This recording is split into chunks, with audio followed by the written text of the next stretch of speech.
me start with Biden Yeah. and work back to that because I think they're both important. I mean,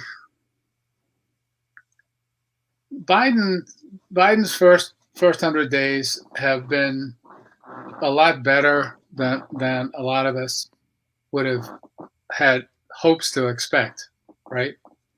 And like from my precincts, like the labor law stuff that they're doing, and the infrastructure spending, which has also some possible implications for giving us some more space with labor law, are good, and they give us breathing room, right? I mean, Right.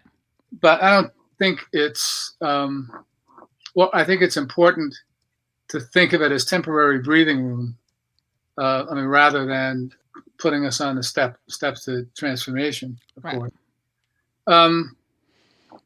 Because I think so I just finished reading Adam Tooze's Crashed, and one of the things I came away from that with is a reinforced sense that the ruling class basically has an ideological commitment that's flexible enough, right? Right. That that they could get behind market fundamentalism when that worked for them, and then could could could permit sort of. I kind of hesitate to call these guys Keynesians, but like Rubin and Right.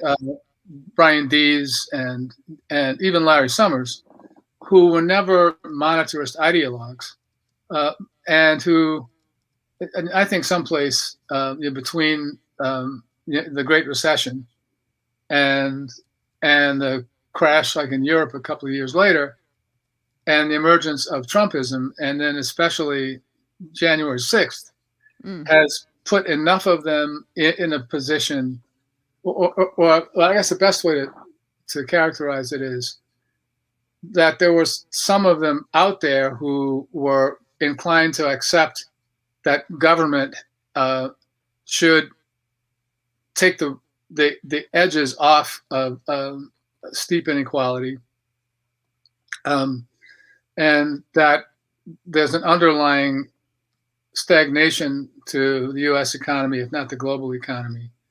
And what that means, just like it meant in 1940, is that government has a role to play in, I think, is what one of them put it, in escorting capital to investment opportunities, right? So to create the conditions for unlocking private investment. Okay, and what that means is that some of them will even are inclined to support strengthening the labor movement, right? Right. Um, but they're not really committed to any deep sort of redistribution, or I doubt that they are, or um, to a serious reinvigoration of the public sector, for instance. Right? I think that that they see the role of the public sector as clearing away log jams that have impeded private capital, right? So if you look at it that way, I think it makes sense for us to breathe a sigh of relief that Trumpism is over for the moment, and that enough of the ruling class that was concerned about Trumpism and authoritarian tendencies within nationalist neoliberalism to do something about it. Because for me, like until after January 6th, I thought it was an open question as to because the bourgeoisie is going to be okay, right, if the neoliberalism is democratic or if it's authoritarian. Right. But Right.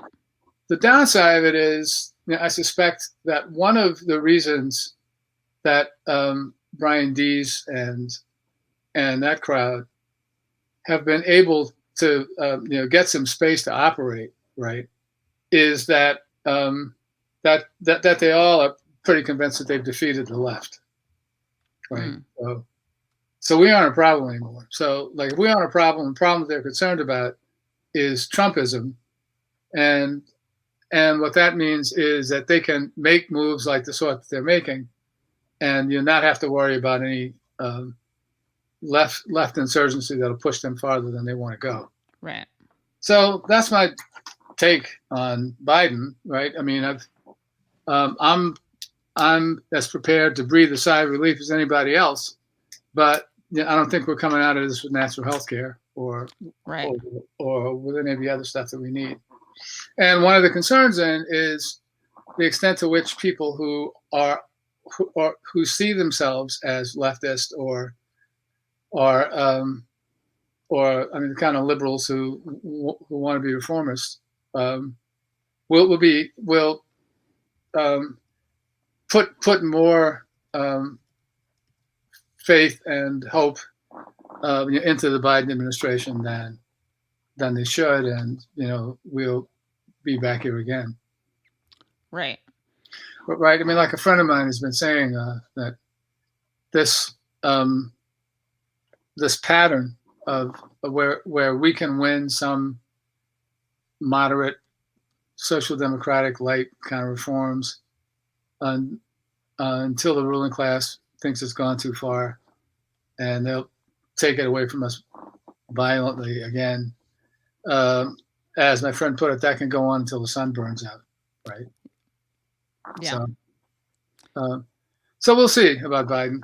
I mean, I think it's. I think they're improvising, which frankly is a good thing. And I don't know. I mean, their policy on Latin America looks like it's going to be every bit as fucked up as their predecessors. And now,